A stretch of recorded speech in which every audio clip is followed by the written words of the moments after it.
고린도후서 19번째 강해를 이어가도록 하겠습니다. 오늘 제목을 한번 함께 읽어볼까요? 시작. 회복하는 모습을 통한 위로와 기쁨. 회복이라는 단어, 위로라는 단어, 기쁨이라는 단어, 이 세 단어가 벌써부터 우리에게 즐거움을 주지 않습니까? 우리에게 회복이 있고 위로가 있고 기쁨이 있었으면 좋겠습니다. 이것을 사모하는 마음으로 오늘 말씀 한번 살펴보도록 하겠습니다. 제가 다시 한번 읽어보죠. 마음으로 우리를 영접하라. 우리는 아무에게도 불의를 행하지 않고 아무에게도 해롭게 하지 않고 아무에게서도 속여 빼앗은 일이 없노라.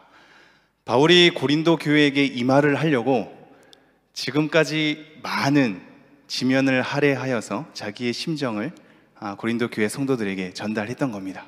마음으로 우리를 영접하라. 나를 영접하라. 내가 너와 교제하기를 원한다. 내가 너와 함께 하기를 원한다. 너와 같이 하나님을 보기를 원한다. 너와 같이 건강한 교회를 이루기를 원한다. 이 마음으로 우리를 영접하라는 이 얘기를 꺼내기 위해서 앞서 그동안의 수많은 이야기를 진행했던 겁니다. 왜냐하면 고린도 교회의 어떠한 사람들의 선동으로 말미암아 그리고 잘못된 가르침과 교훈으로 말미암아 바울이 올바른 사도가 아니라는 항의에 이르게 되었으며 결국 바울이 전한 복음마저도 받아들이지 않으려 하는 경향이 생겼기 때문입니다.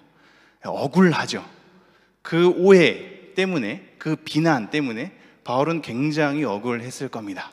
그런데 자기가 억울하기 때문에 억울함을 풀고자 이 내용을 길게 썼다기보다 단순히 그들의 관계만이 아니요, 바울이 지니고 있는 복음 때문에, 그리고 그것을 통한 건강한 교회됨 때문에, 그리고 결국 그것은 하나님의 나라와 연결되었기 때문에 바울이 계속적으로 해명을 한 거였습니다.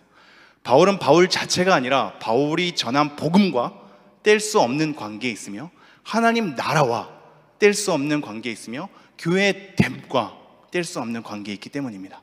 건강한 교회를 이루기 위해서, 올바른 복음을 받아들이기 위해서, 올바른 하나님의 나라 가운데 거하기 위해서 바울은 해명을 했던 겁니다.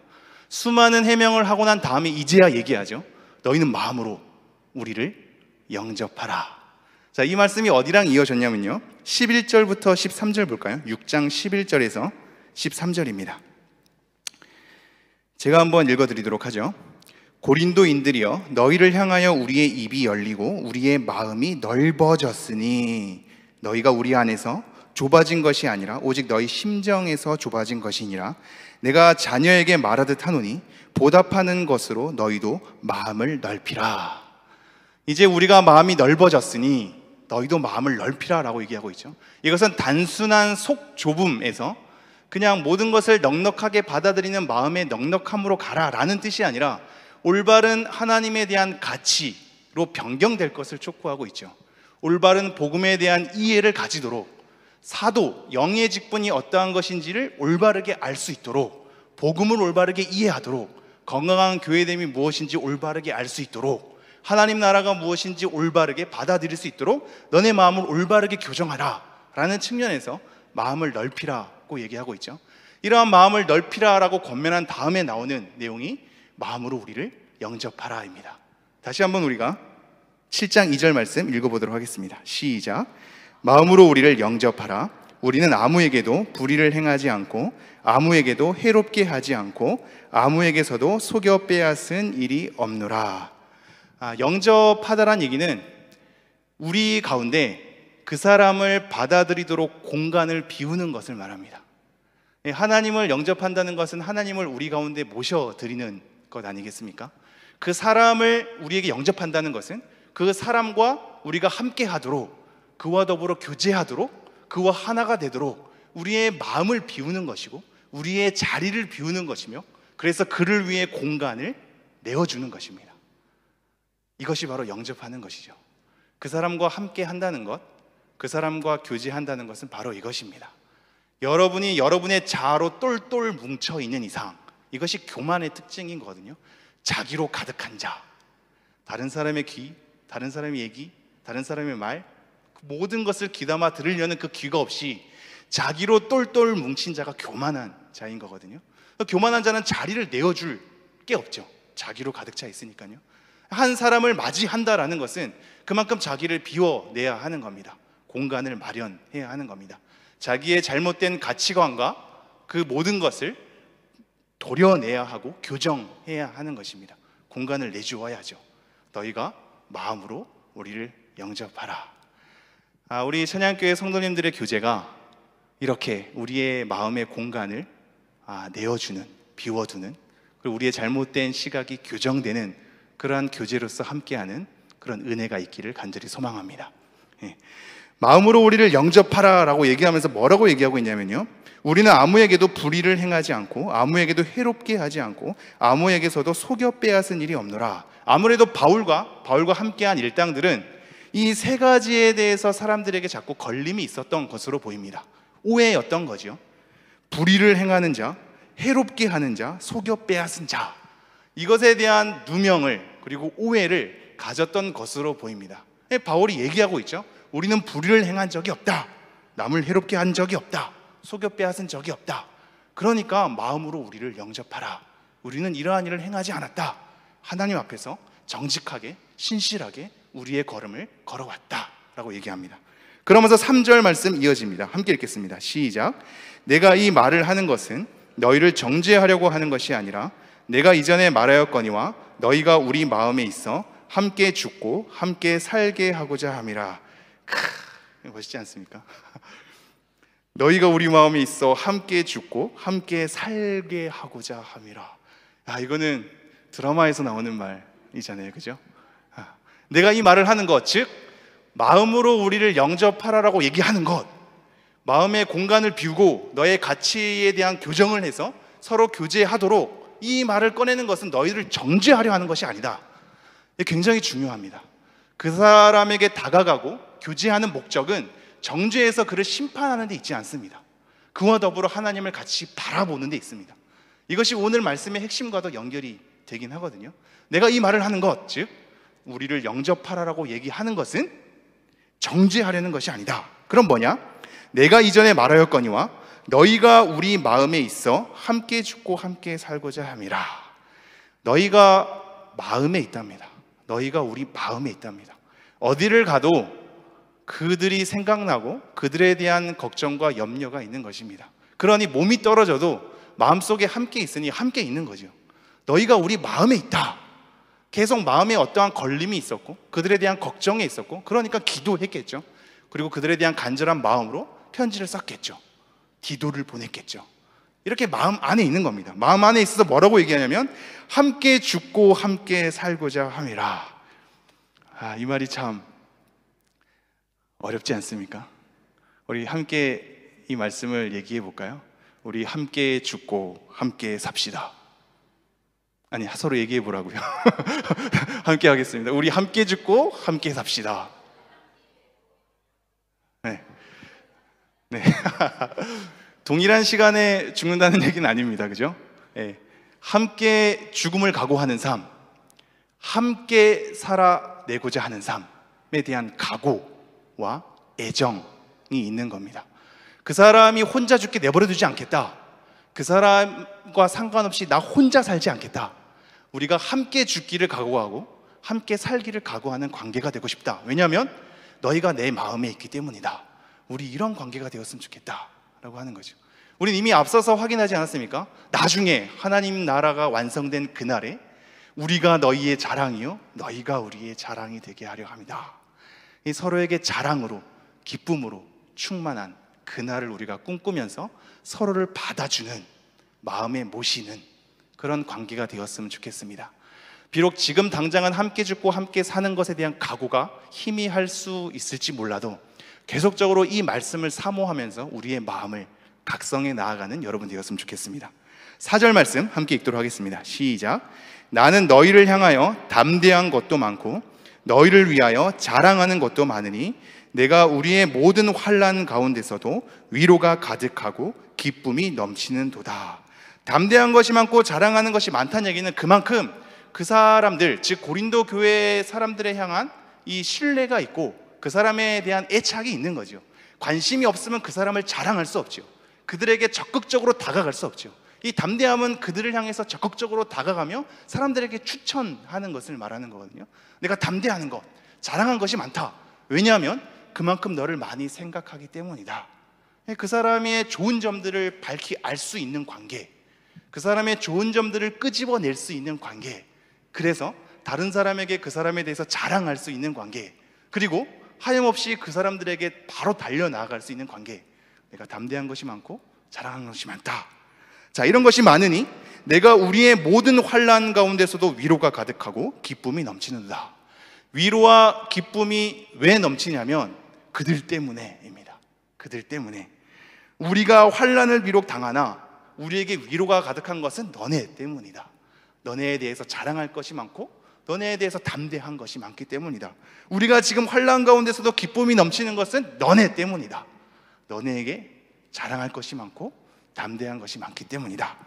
이 바울 일당의 위로와 기쁨이 그들 때문에 나온다는 것을 우리가 좀 기억해 두시죠. 우리의 기쁨이 우리의 삶의 좋은 결과로만 이루어졌다면 시선을 좀 옆으로, 위로, 아래로, 사방으로 한번 보시겠습니까? 그들의 회복, 그들이 하나님 앞에 열심으로 서 있는 것, 이러한 소식을 듣고 보면서 여러분에게 위로로 작용하고 여러분에게 기쁨으로 작용했으면 좋겠습니다. 우리가 이것 또한 앞에서 확인한 바가 있죠. 우리가 당한 환난이 다른 사람에게 위로로 작용할 수 있도록 하나님께서 일하실 수 있음을 우리는 이미 확인하였습니다. 다른 사람의 소식들이 우리에게 위로와 기쁨이 될 수 있는 관계가 되었으면 좋겠습니다. 5절 함께 읽도록 하겠습니다. 시작. 우리가 마게도냐에 이르렀을 때에도 우리 육체가 편하지 못하였고 사방으로 환난을 당하여 밖으로는 다툼이요 안으로는 두려움이었노라. 우리가 마게도냐에 이르렀을 때, 자, 이 말씀이 어디랑 원래 이어졌냐면요, 예전에도 확인한 바가 있지만 우리가 잠시 한번 확인해 보겠습니까? 2장 13절입니다. 2장 13절. 2장 13절 자막이 아마 준비되어 있을 텐데요. 네, 2장 13절입니다. 네, 함께 읽겠습니다. 시작. 내가 내 형제 디도를 만나지 못함으로 내 심령이 편하지 못하여 그들을 작별하고 마게도냐로 갔노라. 드로아에 처음에 이르렀다가 복음의 문이 열렸거든요. 근데 계속 드로아에 남지 않고 마게도냐로 옮겨갑니다. 그 이유는 디도 때문이었습니다. 물론 디도 자체만을 위한 것이 아니라 고린도 교회를 향한 소식 때문이었습니다. 디도를 보냈는데 디도가 오기로 해놓고 만나지 못하는 상황 가운데 있는 거죠. 이것 때문에 수많은 근심, 수많은 염려 속에 많은 지면을 할애하여서 바울이 무엇이 진정한 사도인가를 여러 장을 통해서 우리에게 설명을 했었습니다. 그리고 나서 이 말씀으로 이어지는 겁니다. 7장 5절 제가 다시 한번 읽어드리죠. 우리가 마게도냐에 이르렀을 때에도 우리 육체가 편하지 못하였고 사방으로 환난을 당하여 밖으로는 다툼이요 안으로는 두려움이었노라. 마게도냐로 이동했는데 디도가 오지 않았던 것이죠. 근데 그 상황에서 뭐라고 얘기하냐면 마게도냐에 이르렀을 때에도 우리 육체가 편하지 못하였다. 이 환난 가운데 있는 거죠. 어떤 환난이냐면 사방으로 환난을 당하여 밖으로는 다툼이요 안으로는 두려움이었노라. 이 나의 밖으로는 다툼이요 내 안에는 두려움이다 라는 것도 되지만 우리가 함께한 이 공동체, 이 교회 밖으로는 또 다툼이요 교회 안에서는 또한 두려움, 이 바울의 일당에 있는 교회에도 마찬가지 있는 겁니다. 밖에서도 문제, 안에서도 문제, 사방으로 환난을 당한 가운데 있었던 거죠. 마게도냐로 옮기고 나서도 그거에 대한 어려움은 그치지 않았습니다. 그런데 어떤 일이 있느냐? 6절 함께 읽겠습니다. 시작. 그러나 낙심한 자들을 위로하시는 하나님이 디도가 오므로 우리를 위로하셨으니. 하나님이 어떠한 하나님이라고요? 낙심한 자들을 위로하시는 하나님. 이러한 성경에 대한 표현들을 잘 기억해 두십시오. 하나님이 어떠한 하나님인가 하나하나 기록해 보는 것이 중요합니다. 지금 오늘 본문을 통해서 우리에게 무슨 하나님을 소개하고 있냐면 낙심한 자를 위로하시는 하나님입니다. 이것은 곧 뭘 얘기하냐면 낙심한 자에게 위로를 주실 수 있는 하나님이신 겁니다. 그리고 그동안 줄곧 낙심한 자들에게 위로를 주셨던 하나님인 것입니다. 낙심한 자들에게 위로를 주시는 하나님이 누가 오므로요? 누가 오므로요? 디도가 오므로. 디도가 옴으로 우리를 위로하셨으니. 여러분, 위로의 통로를 잘 확인해 보십시오. 누가 옴으로 위로를 주셨다고요? 디도입니다. 하나님께서 낙심한 우리에게 상은아, 너가 지금 절망했지, 실망했지, 낙심했지, 내가 위로를 줄게 하면서 우리의 마음을 막 세워가고 모든 상황을 뭔가 내가 만족할 만한 상황으로 다 변경시키는 것으로 위로하지 않고 하나님께서 사람의 만남을 통해서 위로를 주시는 것을 확인하셔야 합니다. 항상 이렇게 일하시는 것은 아니지만 대부분은 사람을 통해서 일하십니다. 하나님이 우리에게 음성을 들려주시거나 우리 마음에 뭔가를 세워주심으로 위로를 줄 때보다도 오히려 사람과의 관계를 통해서 위로를 줄 때가 더 일반적이며 더 많이 있습니다. 디도가 오는 것으로 지금 낙심했던 바울에게 그리고 그 일당에게 위로가 생긴 것입니다. 아, 여러분 너무 멋있지 않습니까? 그 사람이 오는 것이 위로가 오는 것입니다. 형들은 요셉을 조롱하죠. 꿈꾸는 자가 오는도다.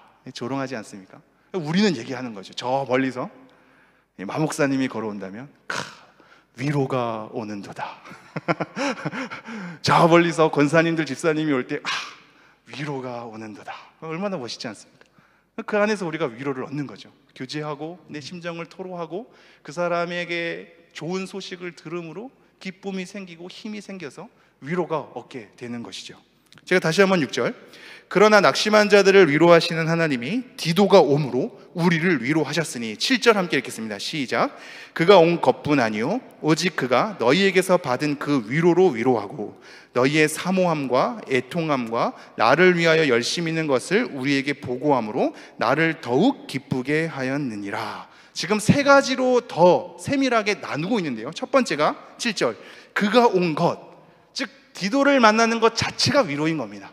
그 사람이 가지고 온 소식 이전에 그 사람과 만나는 자체가 기쁨인 거죠.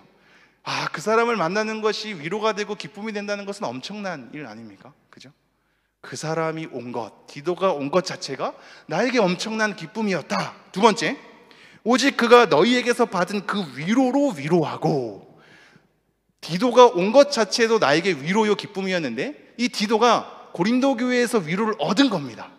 위로를 얻은 그가 왔기 때문에 그 모습을 보고 너무 뿌듯한 거죠.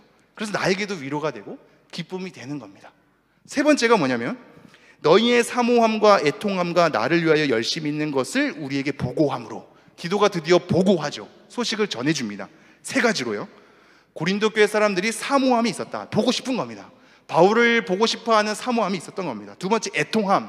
바울이 지적한 죄에 대해서 굉장히 애통함을 가졌던 겁니다. 죄책감을 가진 거죠. 참회한 겁니다. 세 번째가 나를 위하여 열심히 있는 것, 즉 바울을 위해서 바울이 가르친 가르침대로 열심으로 움직이고자 하는 반응이 있었던 겁니다. 이 세 가지 소식을 전해주지요. 다시 한번 정리합니다. 디도가 온 것 자체로 기쁨과 위로였고, 디도가 그 속에서 위로를 받았다니 또한 더 기쁨과 위로고, 디도가 고린도 교회 사람들의 소식을 전해주는데 첫 번째는 바울을 보고 싶어 한다. 두 번째는 바울이 지적한 죄에 대해서 애통해야 한다. 세 번째는 바울이 얘기한 가르침대로 열심히 있게 반응하려 한다라는 소식을 듣게 된 겁니다. 바울이 얼마나 기뻤을까요? 고린도 교회에게 수많은 편지를 보냈을 때, 그리고 디도를 보냈을 때 그들이 가진 문제 때문에 지적하느라고, 그 문제를 해결하느라고 뼈아픈 바른 소리를 했거든요. 뼈아픈 바른 소리를 했을 때 그들의 심정 또한 힘들었겠지요. 그것이 염려되었고 그들이 행여나 실족하지 않았을까, 행여나 그들이 이것 때문에 더 교회가 혼란 가운데 있지 않았을까 염려가 되었던 겁니다. 그런데 듣게 된 소식은 뭐죠? 그들이 오히려 죄에 대해서 애통하고 바울을 보고 싶어하고 바울이 가르친 가르침대로 열심히 있게 반응하고 싶어 한 겁니다. 우리 찬양교회가 이런 교회가 되었으면 좋겠습니다. 우리가 죄에 대해서 애통함이 있고 서로를 보고 싶어하고 하나님께서 가르쳐주신 말씀대로 열심히 있게 반응하려는 이러한 소식이 우리 가운데 가득 넘쳤으면 좋겠습니다. 아멘. 네, 8절 제가 한번 읽어보겠습니다. 그러므로 내가 편지로 너희를 근심하게 한 것을 후회하였으나 지금은 후회하지 아니함은 그 편지가 너희로 잠시만 근심하게 한 줄 알미라. 처음엔 바울도 후회한 겁니다. 이 후회는 오해하지 마십시오. 내가 괜히 얘기했다라는 건 아닙니다. 바울이 자기 생각을 그동안 얘기했던 것이 아니죠. 하나님의 말씀에 따라 올바른 지침을 얘기한 거죠. 내가 괜히 이 성경 말씀을 얘기해서 그들로 하여금 근심하게 하였구나, 아이 하지 말걸, 이라는 후회가 아닙니다. 여기서 이 후회는 슬퍼함입니다. 내가 그것 때문에 슬퍼한 겁니다. 이게 멋있지 않습니까? 그 사람에게 뼈아픈 바른 소리를 하는 건 당당함만으로 던져지지 않습니다. 난 바른 소리 했어, 넌 잘못했어, 이게 맞는 얘기야, 넌 회개해야지 라는 것으로 당당함으로 그 사람을 찌르는 것에만 있지 않고, 내가 바른 소리를 했지만 너가 혹시 이것 때문에 많이 아프지라고 슬퍼할 수 있는 마음까지 동반되어야 합니다. 바울은 그런 마음이죠. 이것 때문에 아파했던 겁니다. 슬퍼했던 겁니다. 그런데 지금은 후회하지 아니함은, 그것으로 더 이상 슬퍼하지 아니함은 그 편지가 너희로 잠시만 근심하게 한 줄 알미라. 그들로 하여금 잠시만 근심하게 했던 겁니다. 그러면서 9절 이렇게 얘기하죠. 함께 읽겠습니다. 시작. 내가 지금 기뻐함은 너희로 근심하게 한 까닭이 아니요 도리어 너희가 근심함으로 회개함에 이른 까닭이라. 너희가 하나님의 뜻대로 근심하게 된 것은 우리에게서 아무 해도 받지 않게 하려 함이라. 바울이 지금 기뻐하는 이유, 기뻐하는 것은 너희가 계속 근심 가운데 있는 것 때문이 아니라 도리어 너희가 근심함으로 회개함에 이뤘기 때문이다 라는 겁니다. 그에 대한 죄를 지적하는 건 그를 정죄해서 아예 만나지도 못하도록, 아예 그 모습을 보지도 못하도록 저 멀리서 분리해버리는 것이 아니라 그가 하나님께 돌이키도록 하는 것이죠. 그래서 아픈 마음을 가지고 찌르는 것입니다. 아픈 마음이 없이 찌른다면 그 사람은 올바른 말씀을 대변하는 것이 아닐 것입니다. 아픈 마음으로 찌르고 곧 그것은 그 사람이 하나님께 돌이키는 것으로 인도가 돼야겠죠. 지금 이 고린도 교회 사람들은 근심 가운데 머물러 있지만 않고 회개하는 삶으로 인도가 된 겁니다. 바울이 얼마나 기뻤을까요? 하나님께 돌이키는 도구가 되었구나, 그들이 자기의 죄에 대해서 애통하고 하나님께 엎드리게 되었구나 입니다. 그러면서 이렇게 얘기합니다.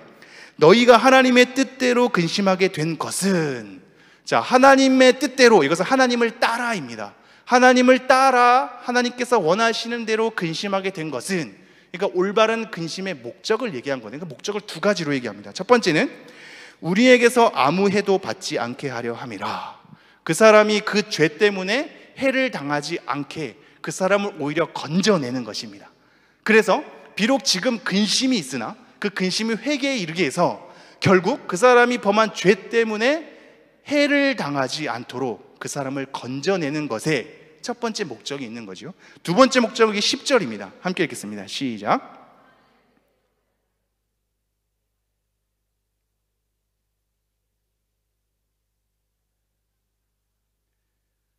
하나님을 따라하는 근심, 하나님의 뜻대로 하는 근심의 두 번째 목적, 아까 첫 번째는 해를 당하지 않게 하려 합니다. 두 번째 목적은 후회할 것이 없는 구원에 이르게 하는 회개를 이루는 것입니다.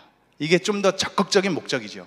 해를 당하지 않게 하는 것은 소극적 목적이라면 적극적으로는 그 사람이 이 근심을 통하여 구원에 이르는 회개를 얻게 하는 겁니다. 여기서 말하는 후회할 것이 없다라고 할 때 뭘 후회하지 않냐 라면 이건 두 가지 다 포함됩니다. 구원도 후회하지 않는 거고 회개도 후회하지 않는 겁니다. 후회할 것이 없는 구원, 후회할 것이 없는 회개를 얘기하고 있습니다. 제가 다시 한번 읽어볼까요? 하나님의 뜻대로 하는 근심은 후회할 것이 없는 구원에 이르게 하는 회개를 이루는 것이요 세상 근심은 사망을 이루는 것이니라. 여러분, 근심하는 내용을 점검하시고 근심하는 자기의 태도를 점검하셔서 세상 근심을 하지 않는 여러분 되었으면 좋겠습니다. 하나님을 따라 근심하십시오. 마냥 행복하고 즐겁고 희낙낙하지 않습니다. 근심해야 합니다. 그러나 그 근심은 근심으로만 머물지 않고 우리가 후회하지 않는 구원에 이르는 회개를 이루는 것으로 하나님께서는 사용하십니다. 우리의 죄를 돌아보고 근심하며 회개하여 하나님 편에 서는 이 작업이 필요합니다. 바울은 이것 때문에 말씀을 전하고 있고 고린도 교회 성도들은 그것 때문에 이 말씀을 받아들이고 있습니다.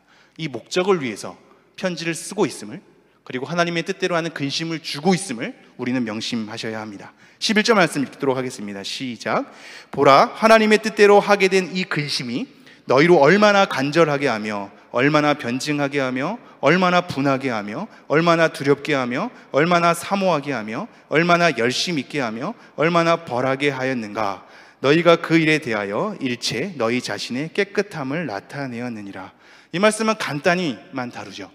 결국 하나님을 따라서 하나님의 뜻대로 하는 근심이 어떤 결과를 낳게 되었는가. 우리는 이미 목적을 살펴보았죠. 해를 당하지 않는 것이 첫 번째 목적이었고, 두 번째는 후회할 것이 없는 구원에 이르게 하는 회개를 이루는 것이 두 번째 목적이었습니다. 이 목적을 따라 우리가 하나님을 위해서 근심하는 삶을 살게 될 때 우리는 어떠한 삶의 결과를 얻게 되냐면, 지금 고린도 교회 성도들이 그러한 결과를 얻는 거거든요. 이렇게 얘기하고 있습니다. 너희로 얼마나 간절하게 하며 입니다. 너희를 얼마나 간절하게 한다는 것은, 이 간절하는 것에 대한 내용이 뭐냐면 그 다음에 있는 6가지가 그 내용입니다. 너희가 얼마나 간절하게 하며 할 때 이 얼마나랑 그 뒤에 나오는 얼마나랑은 다른 단어를 쓰거든요. 그럼 이것은 결국 무엇을 얘기하냐면, 얼마나 간절하게 하며, 이 간절함이 이후에 나오는 것에 대한 모든 것으로 간절해진다는 겁니다. 즉 이런 거죠. 얼마나 변증하게 하는 것을 간절하게 하는지, 얼마나 분하게 하는 것을 간절하게 하는지, 얼마나 두렵게 하는 것을 간절하게 하는지, 얼마나 사모하게 하는 것을 간절하게 하는지, 얼마나 열심 있게 하는 것을 간절하게 하는지, 얼마나 벌하게 하는 것을 간절하게 하는지입니다. 이렇게 수식되고 있는 거죠. 즉 하나님의 뜻대로 하는 근심을 통하여서 변증, 변호, 이 복음을 변호하는 삶이 일어나고요, 죄 때문에, 우리의 연약한 삶 때문에 이 건강한 분노가 일어나게 되는 겁니다. 그리고 하나님 앞에 두려움이 간절해지는 거죠. 그리고 서로 보고 싶어함, 이 사모함이 아까 보고 싶어함이었죠. 서로에 대해서 보고 싶어함이 간절해지는 거고요. 열심 있는 삶, 말씀의 가르침 앞에 열심 있는 삶이 간절해지는 거고요. 죄에 대해서 이제 책임을 추궁함, 벌하게 하는 것이 간절해지는 겁니다. 그러면서 마지막 이렇게 얘기하죠. 너희가 그 일에 대하여 일체 너희 자신의 깨끗함을 나타내었느니라. 바울이 너무 기쁜 거죠. 하나님의 뜻대로 하는 근심 때문에 이러한 삶의 결과가 맺어지니 너네들이 이제 하나님 앞에서 너네들의 깨끗함을 나타내고 있구나, 제대로 하나님을 따라 근심하는 것이다 로 칭찬하고 있으며 기뻐하고 있습니다. 그러면서 12절 이렇게 얘기합니다. 함께 읽겠습니다. 시작. 그런즉 내가 너희에게 쓴 것은 그 불의를 행한 자를 위한 것도 아니요 그 불의를 당한 자를 위한 것도 아니요 오직 우리를 위한 너희의 간절함이 하나님 앞에서 너희에게 나타나게 하려 함이라. 적극적인 목적을, 이 편지를 쓴 목적을 이 후반부에 얘기를 하고 있거든요. 이 앞에는 이렇게 얘기하고 있죠. 불의를 행한 자를 위한 것도 아니요 그 불의를 당한 자를 위한 것도 아니다. 자, 내가 너희에게 쓴 것은, 이것은 이제 편지를 쓴 목적 아닙니까? 불의를 행한 자를 위한 것도 아니요 불의를 당한 자를 위한 것도 아니다. 그럼 누구 때문이냐? 오직 우리를 위한 너희의 간절함이, 앞에서 얘기한 간절함이죠, 하나님 앞에서 너희에게 나타나게 하려 합니다. 아까 11절에서 얘기한 그 간절함들 있죠, 6가지의 간절함들, 그 간절함이 하나님 앞에서 나타나게 하는 것이 편지를 쓴 목적이었습니다. 근데 뭔가 이상하죠. 앞에서는 불의를 행한 자에 대해서 질책하는 내용들이 담겨 있거든요. 그리고 바울이 고린도 전서와 후서 사이에 편지 하나를 더 씁니다. 이 편지는 아직 발견되지 않았는데 이것이 슬픔의 편지로 앞에서 기록되어 있거든요. 이 말씀은 굉장히 죄에 대해서 질책했던 내용일 가능성이 큽니다. 이런 내용으로 불의를 질책하고 있거든요. 근데 그것 때문에 쓴 것이 아니라고 하니 헷갈릴 수 있습니다. 이 말씀은 이렇게 이해하셔야 합니다. 여러분이 호세아 말씀을 혹시 기억하실지 모르겠는데요, 나는 인애를 원하고 제사를 원하지 않는다 라고 할 때 하나님이 제사를 이제 더 이상 안 원한다는 얘기인가요? 그렇지 않죠. 너네들이 지금 잘못 드리는 제사를 하고 있는데 그 제사에 인애가 빠졌다. 그래서 이 인애를 강조하기 위해서 나는 인애를 원하고 제사를 원하지 않는다라는 거죠. 우리가 이 말씀을 오해해서 그래 이제 제사는 다 필요 없어, 인애만 중요해, 이렇게 얘기하는 것은 굉장히 어리석은 것이죠. 마찬가지입니다. 불의를 행한 자에 대한 지적이 있죠. 불의를 당한 자에 대한 긍휼이 있습니다. 그 사람들을 목적으로 쓴 것이 맞습니다. 근데 그것이 1차적인 목적이 아니라 그것에 대한 지적도 맞지만 더 중요한 것이 뒤에 나와 있는 겁니다. 뭐냐면 오직 우리를 위한 너희의 간절함이 하나님 앞에서 너희에게 나타나게 하려 함이로라. 11절 말씀들, 6가지의 간절한 태도들, 그것이 하나님 앞에 나타나게 하는 것이 내가 더 궁극적으로 원한 목적이었다. 불의를 행한 자에 대해서 너네들이 질책하고 올바르게 교정하고 다시 한번 교회됨을 건강하게 세워서 하나님 앞에 너희의 간절함이 다시 한번 나타나게 하려는 목적이 내가 편지를 쓴 궁극적인 목적이다 라고 얘기를 하고 있습니다. 그러면서 13절 이렇게 이어갑니다. 함께 읽겠습니다. 시작. 이로 말미암아 우리가 위로를 받았고 우리가 받은 위로 위에 디도의 기쁨으로 우리가 더욱 많이 기뻐함은 그의 마음이 너희 무리로 말미암아 안심함을 얻었음이라. 자, 이러한 위로 위에 더 큰 위로가 계속적으로 주어지고 있습니다. 왜 그렇게 위로 위에 위로가 더 주어지고 있냐면 그것은 디도 때문인 거거든요. 무슨 얘기를 하냐면 이로 말미암아 우리가 위로를 받았고 우리가 받은 위로 위에 디도의 기쁨으로 우리가 더욱 많이 기뻐함은, 디도가 뭔가 엄청나게 기뻐했던 겁니다. 디도가 온 것만으로도 좋았고 디도가 위로를 받은 것으로 기뻐하였다 그랬죠. 그것에 대한 내용이 여기에 있는 거거든요. 디도가 뭔가 기뻐한 겁니다. 그러니 위로 위에 위로가 더하고 있죠. 우리가 더욱 많이 기뻐함은 그의 마음이 너희 무리로 말미암아 안심함을 얻었습니다. 디도의 마음, 이때 마음은 푸뉴마란 단어거든요. 영혼에 대한 단어입니다. 이 마음, 물론 마음도 이 영에 대한 전체적인 의미가 있지만 이 사람의 영혼이 기쁨으로 가득 찬 겁니다. 그의 마음, 디도의 마음이 너희 무리로 말미암아 안심함을 얻었기 때문이다. 자, 어떠한 안심함이냐? 15절에 나와 있습니다. 15절 건너서 한번 읽어보겠습니다. 시작. 그가 너희 모든 사람들이 두려움과 떨므로 자기를 영접하여 순종한 것을 생각하고 너희를 향하여 그의 심정이 더욱 깊었으니. 자, 그가, 디도가, 너희 모든 사람들, 고린도 교회 사람들이죠. 고린도 교회 사람들이 두려움과 떨므로 디도를 영접한 겁니다. 그리고 그 가르침에 순종한 겁니다. 그래서 디도가 그것으로 인해서 너무나 기뻐서 그들에 대한 심정, 이 애정이 더 깊어졌던 겁니다. 디도도 엄청나게 신이 났죠. 사실 굉장히 두려웠거든요. 바울이 디도를 보냈을 때 바울도 굉장히 걱정했고 디도 자체도 굉장히 걱정함으로 갔을 겁니다. 그런데 웬걸? 그들이 하나님 앞에 죄를 애통하고 그 가르침에 대한 열심이 있고 바울을 보고 싶어 하는 겁니다. 그리고 디도를 자체를 맞이할 때에도 두려움과 떨므로 그를 영접하고 그가 가르친 말씀, 하나님의 말씀 앞에 순종했던 겁니다. 디도가 얼마나 감사했을까요? 하나님의 그 일하심에 대해서 찬미했을 겁니다. 이것으로 인해서 디도가 너무나 기뻤던 거죠. 이 기뻐한 디도의 모습을 보고 바울도 기뻐한 겁니다.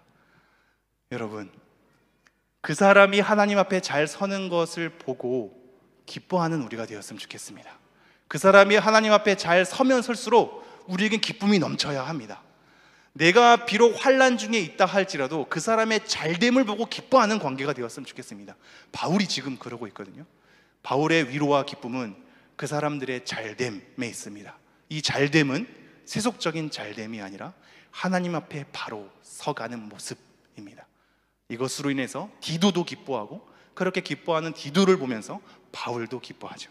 자, 14절 읽겠습니다. 시작. 내가 그에게 너희를 위하여 자랑한 것이 있더라도 부끄럽지 아니하니 우리가 너희에게 이른 말이 다 참된 것 같이 디도 앞에서 우리가 자랑한 것도 참되게 되었도다. 바울이 안심하는 거죠. 내가 디도에게 고린도 교회 성도들이 이러한 사람이라고 내가 얘기를 했거든. 근데 디도가 그것을 보고 기뻐하면서 확인하니 이제 정말 다행이다. 내가 말한 것이 거짓이 되지 않았다. 참이 되었다라고 안도를 하고 있습니다. 그러면서 16절 마지막에 이렇게 얘기합니다. 함께 읽겠습니다. 내가 범사에 너희를 신뢰하게 된 것을 기뻐하노라. 하나님 앞에서 잘 서는 모습을 보고 바울이 확신을 갖게 되고 신뢰함으로 기쁨에 기쁨을 더하고 있습니다. 오늘 말씀을 한번 정리를 해드리죠. 우리가 이 말씀을 가지고 5가지로 우리의 지침으로 한번 삼아 볼 수 있을 겁니다. 첫 번째는 우리 또한 올바른 복음의 가치 속에서 서로를 영접해야 할 것입니다. 올바른 복음의 가치 속에서 서로를 영접하는 우리가 되었으면 좋겠습니다. 두 번째는 함께 죽고 함께 살고자 하는 마음이 있어야 하겠습니다. 이 각오가 쉽지 않겠지만 그 사람 혼자 죽지 않도록 또 나 혼자 살지 않도록 우리가 함께 죽고 함께 사는 관계가 될 때까지 한번 노력해보는 우리 모두가 되었으면 좋겠습니다.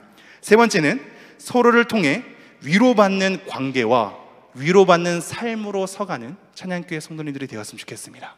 서로 잘 되는 소식이 들리고 그가 잘 되는 모습을 보고 기뻐하는 삶, 그것이 우리의 삶이었으면 좋겠습니다. 네 번째는 서로를 향한 사모함과 죄에 대한 애통함과 서로를 위한 열심이 있어야 할 것입니다. 이 세 가지가 고린도 교회 성도님들의 삶이었거든요. 서로를 보고 싶어하고 죄에 대해서 애통하고 하나님께서 얘기하신 이 가르침에 따라 열심으로 반응하고자 하는 삶, 이러한 삶이 우리 찬양교회 성도님들 가운데도 풍성하게 있었으면 좋겠습니다.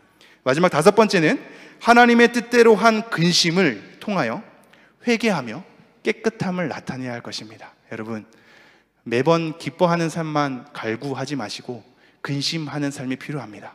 우리의 삶이 그리 성숙하지 않기 때문입니다. 성숙하지 않은데 기뻐하는 것은 위선이겠죠. 우리의 삶에 대해서 직면함으로 근심해서 회개를 통해 하나님께 돌아오는, 하나님의 관점으로 변화되는 우리 모두가 되었으면 좋겠습니다. 마지막으로 말씀드립니다. 우리의 깨어있음과 회복과 올바르게 서는 것이 다른 이에게 위로와 기쁨이 되었으면 좋겠고, 다른 사람을 깨어있게 하고 회복하게 하고 올바르게 서게 하는데 마음을 함께하는 관계가 되었으면 좋겠습니다. 그래서 우리 교회에 우리 서로가 회복하는 모습을 통하여서 위로가 풍성해지고 기쁨이 풍성해지는 찬양교회가 되었으면 좋겠습니다. 기도하겠습니다.